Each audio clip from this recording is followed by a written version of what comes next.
Welcome to my class student. This is how to tell wild animals. ये एक poem है और उसकी समरी आप क्वेश्चन आंसर हम यहाँ पर देखेंगे। पिछले सेशन में हमने इसका टेक्स्ट पढ़ा था। Now if by chance you go to any forest in the east, अगर ईस्ट में आप किसी फॉरेस्ट में बाई चांस जाते हो and if a huge terrible animal comes to you, और एक बहुत बड़ा भयानक एनिमल आपके सामने आता है and if it roars loudly, और ये बहुत जोर से चिंगाड़ता गुर्राता है, रोर्स गर्जना करता है, and if you are dying, और आपको ऐसा लगता है कि आप मर जाओगे, then you will come to know that it is an Asian lion. तब आप ये समझ लेना कि ये एशियन लायन है। If a wild animal with black stripes and yellow hide welcomes you, अगर कोई ऐसा जानवर ब्लैक स्ट्राइप्स और येलो हाइड में आपको वेलकम करता है और आपको खाने लगता है, then this simple rule will teach you that it is a Bengal tiger. तो आप ये समझ लेना सिंपल सा रूल है कि ये बंगाल टाइगर है, बंगाल टाइगर है।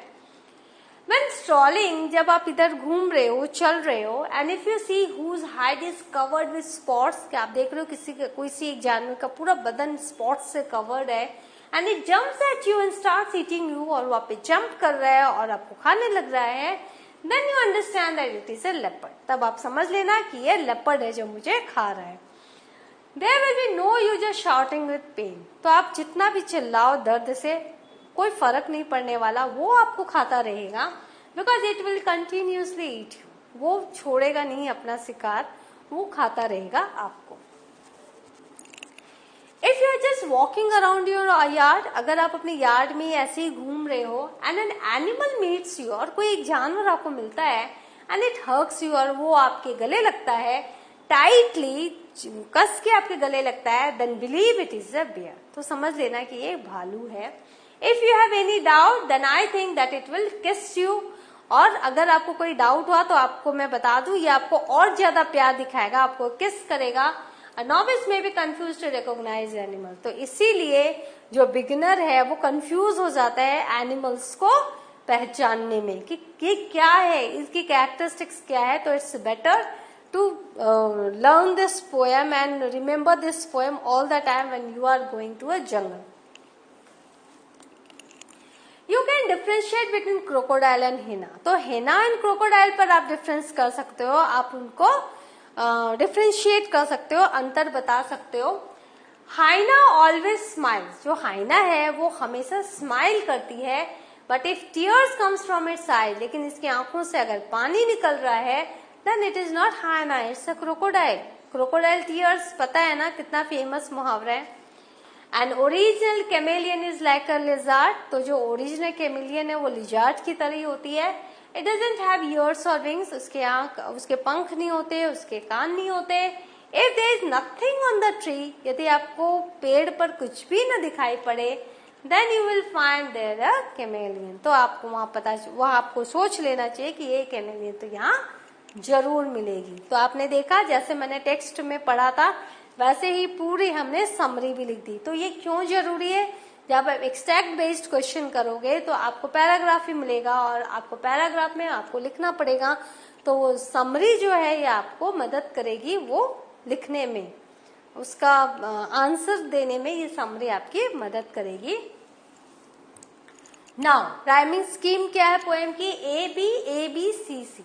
आप देखोगे ए बी सी सी इसकी राइमिंग स्कीम है। सेंट्रल आइडिया क्या है, मेन आइडिया क्या है, the poet suggest some of the dangerous ways to identify the wild animal. Dangerous ही हुआ ना, आप एकदम जाके सामने बिना किसी जानकारी के फर्स्ट टाइम आप जा रहे हो, अगर वो जानवर है और वो उसके एक्शन से आपको पता चलाना है कि ये कौन सा जानवर है, अपनी जान खतरे में रख के, तो ये तो डेंजरस वे है। तो dangerous ways to identifying the wild animals. The poem is full of humorous examples. तो आप जब मैंने पोएम सुनाया था तभी आपको बहुत ह्यूमरस लगा होगा, क्योंकि एग्जाम्पल्स ही ऐसे दिए हैं कवित्री ने।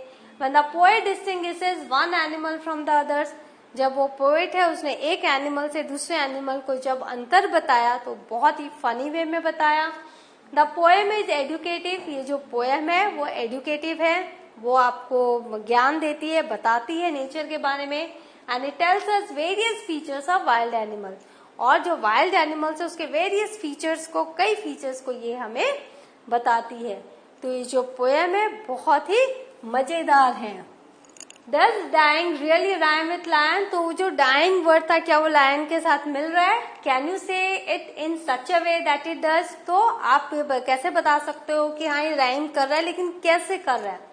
No, dying doesn't rhyme with lion. देखो यहाँ पर ing है, यहाँ on है, तो कैसे ये मैच नहीं कर रहा, राइम नहीं कर रहा है? It is for this reason that the poet has used dying, so that when we pronounce it, it rhymes with lion. तो डाइन को हमने लायन के साथ प्रोनाउंस करने के लिए जो कवि है उन्होंने ये स्पेलिंग लिखी है, जी उन्होंने छोड़ दिया। तो मैंने कहा था कि कवि ने इस पोएम में बहुत ही पोएटिक लिबर्टी ली है। वो जो लिबर्टी है वो पोएटिक लाइसेंस बोलते हैं। इसमें क्या होता है, राइमिंग करने के लिए जो कवि है वो इस तरह के चेंजेस करते हैं। How does the poet suggest that you identify the lion and the tiger? तो कैसे आप lion और tiger को आइडेंटिफाई करोगे? When can you do so according to him? तो कब आप कर सकते हो कवि के अनुसार? The poet suggests that if a large and tawny beast in the jungle in the east advances towards us, then it is an Asian lion. यदि आप ईस्टर्न जंगल में जाओगे, ईस्ट में जाओगे, जंगल में जाओगे और बहुत बड़ा टॉनी बेस्ट जो है वो आपकी तरफ आएगा तो आप समझ लेना वो एशियन लायन है। We can identify it when it roars, जब ये गर्जना करेगा तो हम इसे आइडेंटिफाई कर सकते हैं। While we are dying with fear, क्योंकि उस समय हम डर से मर रहे होंगे, तो हम समझ जाएंगे कि ये जो है ये लायन है। When while roaming we come across a wild beast that is yellow in color with black stripes, और घूमते वक्त अगर हमें कोई ऐसा जानवर मिल जाए जिसका जो कलर है वो येलो है और उस पर ब्लैक स्ट्राइप्स हैं, तो समझ लेना चाहिए वो बंगाल टाइगर है। We can identify it when it eats us, और हम तभी इसको आइडेंटिफाई कर पाएंगे जब वो हमें खाने आएगा, जब वो नजदीक आएगा तभी हम उसके स्ट्राइप्स को देखेंगे, कलर को देखेंगे, और जब वो हमें खा रहा होगा तो हम आइडेंटिफाई कर पाएंगे। When while roaming we come across a wild beast that is yellow in color with black stripes, जब हम रोम कर रहे होंगे, हम जब घूम रहे होंगे, हमें एक ऐसा जानवर मिलेगा जो येलो कलर का होगा और उसमें ब्लैक स्ट्राइप्स होंगी, काली धारियां होंगी, तो समझ लो वो बंगाल टाइगर है। और हम कब उसको आइडेंटिफाई कर सकेंगे? We can identify it when it eats us, जब हमें खा रहा होगा तो हम ये आइडेंटिफाई कर सके होंगे कि हम किसके हाथों मर रहे हैं, हम बंगाल टाइगर के हाथों मारे जा रहे हैं। Do you think the words left and left in the third stanza are spelled correctly? Why does the poet spell them like this? तो आपको क्या लगता है कि लेफ्ट एंड लेफ्ट जो है वो स्पेलिंग करेक्ट है? तो पोएट क्यों उसने ऐसा स्पेलिंग किया? No, the words left and left are spelled incorrectly. क्यों लेफ्ट और वो लेफ्ट है ये incorrectly spelling है इसकी। The poet has spelled them like this in order to maintain the rhythm. तो वो जो रिदम है कविता की उसको मेंटेन करने के लिए कवि ने ऐसे स्पेलिंग्स लिखे हैं। When spelled this way, they rhyme with the first part of leopard. जब हम उसने ऐसे लेफ्ट एंड लेफ्ट लिखा है, लेफ्ट लेफ्ट, तो उससे जो राइमिंग हो रही है और thus giving emphasis to leopard in each line, और फर्स्ट पार्ट ऑफ लेपर्ड से वो राइमिंग हो रहा है उस पैराग्राफ से, उस स्टांजा से, और वो लेफ्ट जो है लेपर्ड की याद दिला रहा है कि बार बार कह रहे हैं कि लेपर्ड है जो आपको खा रहा है, लेपर्ड है जिसके आप चंगुल में फंस गए हो। तो ये जो स्पेलिंग है वो सिर्फ राइमिंग स्कीम के कारण गलत लिखी हुई है। Do you know what a bear hug is? आपको पता है भालू हग क्या होता है? Bear hug, it's a friendly and strong hug. ये बहुत ही फ्रेंडली होता है, बहुत ही दोस्ताना होता है और बहुत ही स्ट्रॉन्ग होता है। Such as bears are thought to give as they attack you, और ये तभी होता है जब बेयर आप पे अटैक कर रहा होता है। Again, hyenas are thought to laugh, जो hyenas है वो ऐसा लगता है वो हंस रही है। And crocodiles to weep, और मगरमच्छ रोते हैं। Crocodiles tears जिसको हम कहते हैं मगरमच्छ के आंसू। As they swallow their victims, और ये कब कर रहे होते हैं? जब वो अपने शिकार को खा रहे होते हैं। Are there similar expressions and popular ideas about wild animals in your own languages? तो ऐसे आपके लैंग्वेज में भी है क्या? तो हाँ, जानवरों के ऊपर हिंदी में बहुत सारे मुहावरे हैं जो जानवरों से रिलेटेड हैं। तो a bear hug is the bear's tight embrace. Bear hug क्या है? जो बेयर है उसका बहुत टाइट एम्ब्रेस है, बहुत स्ट्रॉन्ग हग है। हाइनाज नेवर लाइव है, हाइना जो है कभी हंसती नहीं है, but their faces look like that, उनका फेस वैसा दिखता है। क्रोकोडाइल्स डू नॉट वीप, वो रोते नहीं है, but tears come when they swallow their victim, लेकिन आंसू आते हैं जब वो विक्टिम्स को स्वेलो करते हैं। तो आंखों से आंसू होते हैं, वो मगरमच्छ के आंसू होते हैं, हालांकि वो हमें खा रहे होते हैं। नाउ अभी हमारे जो हिंदी में है, मैंने हिंदी में ही लिखा है, जल में रहकर मगर से बैर ठीक नहीं। अगर आप जल में रहते हो तो मगरमच्छ से बैर करना ठीक नहीं। देखो मगर है, जानवर है, रिलेटेड, इसमें लिखा गया है, जानवरों से रिलेटेड कोई है कि नहीं हमारी लैंग्वेज में। अब पछताया होत क्या जब चिड़िया चुग गई खेत, यहाँ पर चिड़िया है, तो जल में रहकर मगर से बैर ठीक नहीं। कि अगर आप किसी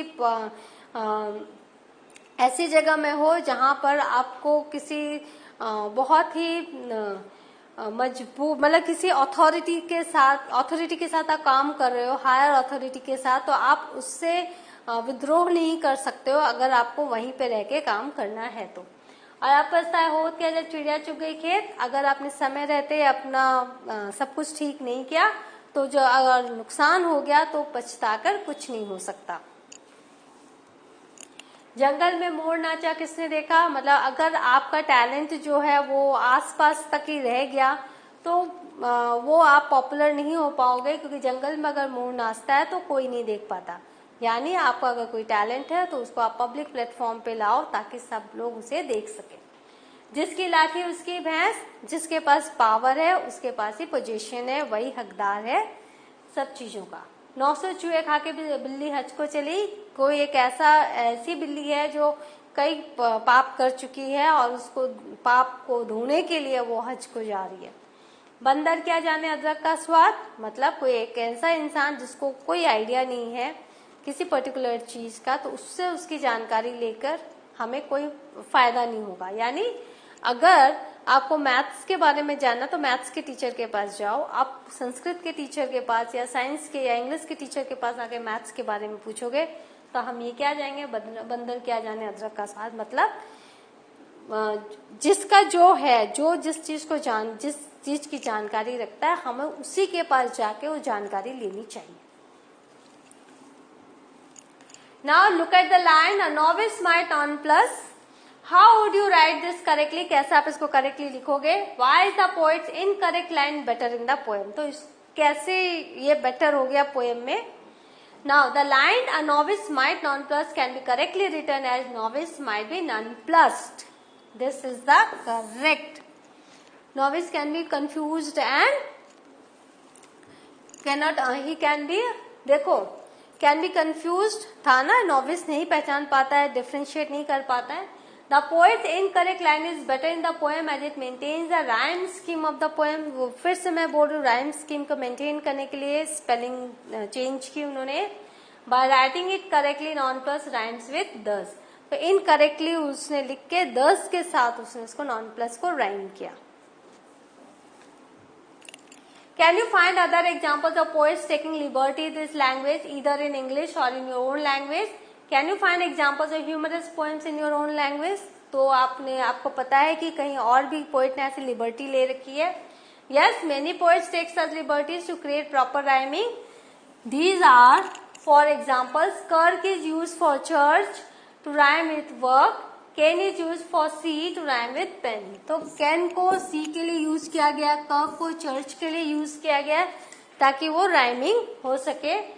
तो ये क्या है, ये actually poetic licence is a device use by poets to maintain the metre और the structure of the poem.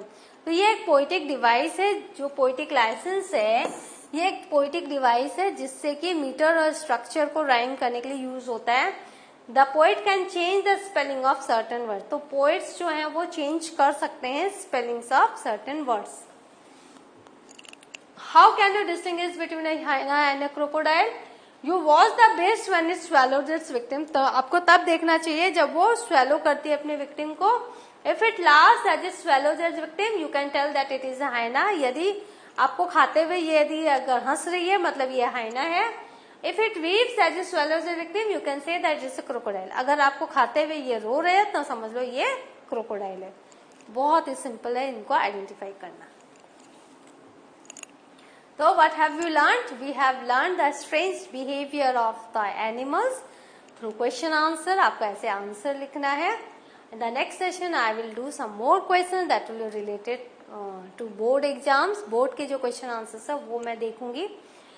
Till then have a good revision. Thank you.